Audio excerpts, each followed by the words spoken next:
Welcome to the Sunfixings Fixed Connector installation video. The fixed connector is designed to securely join two lengths of our rail system, ensuring a continuous and stable structure. In this video, we'll walk you through the correct installation process. Step 1. Align the rails. Make sure the two rail sections are properly aligned and butted together. Step 2. Position the connector. Place the fixed connector over the joint, ensuring two T-bolts are positioned on each rail. Each T-bolt has a notch at the top to indicate its orientation.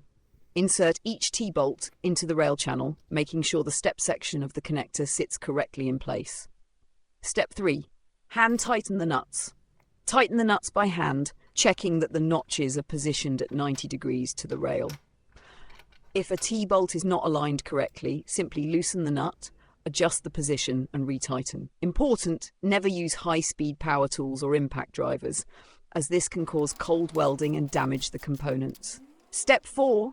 Apply final torque.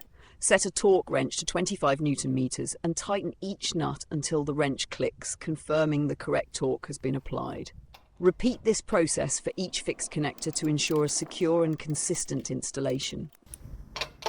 By following these steps, you'll achieve a safe and reliable installation of the Sunfixings Fixed Connector. Thank you for choosing Sunfixings.